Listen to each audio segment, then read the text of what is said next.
Number 14.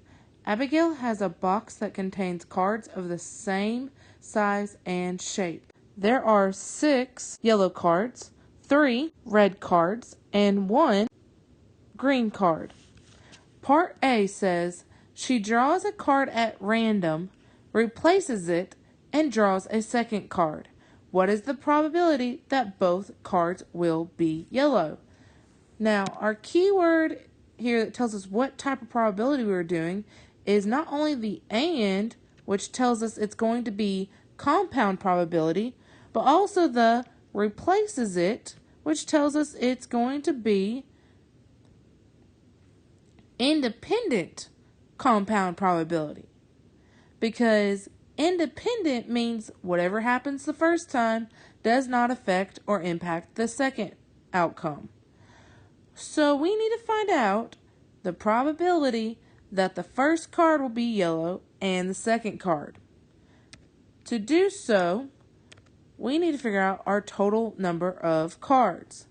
Well, there's 1, 2, 3, 4, 5, 6, 7, 8, 9, 10.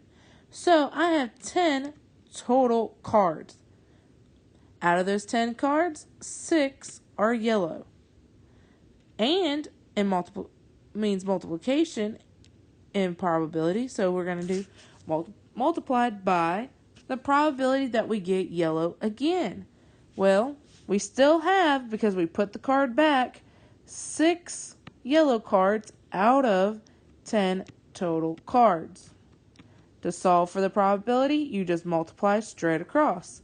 6 times 6 is 36. 10 times 10 is 100.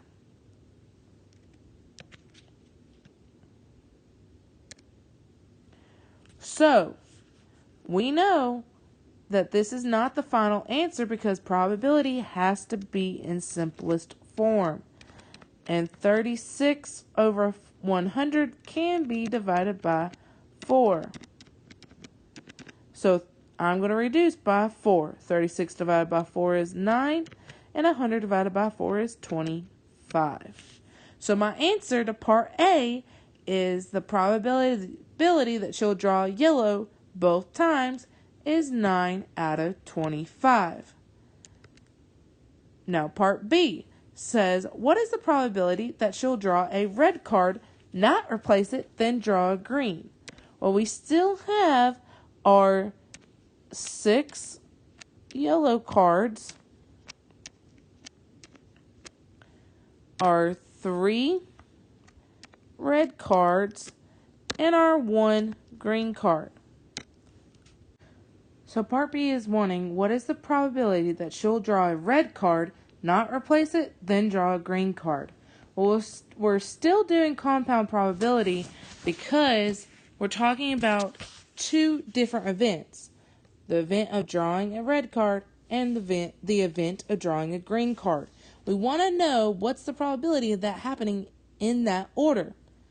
Well, from there we need to decide, is it going to be independent where they do not affect each other, or dependent where the first event impacts what happens in the second event? Well, the keywords here that tells us that it's dependent is the fact that we're not replacing it. So after the first event, we're going to have less options for the second. So let's get started with the first event. I need to find the probability that she'll draw a red card. We have 3 red cards out of 10 total. Compound says to multiply, so we're going to put our multiplication sign down. Well, after that first event, 1 less card is there because we drew a red card. It disappeared because we did not replace it. So now the total here is 9 cards that are left. And out of those 9 cards, we have 1 green. So the probability of drawing green the second time is 1 out of 9. To find the compound probability of those events happening in that order, we multiply. So 3 times 1 is 3. 10 times 9 is 90. And as always, we have to simplify and make sure our fraction is in reduced terms. And 3 and 90 can be divided by 3. So 3 divided by 3 is 1. 90 divided by 3 is 30. So the probability that we get a red then a green is 1 out of 30.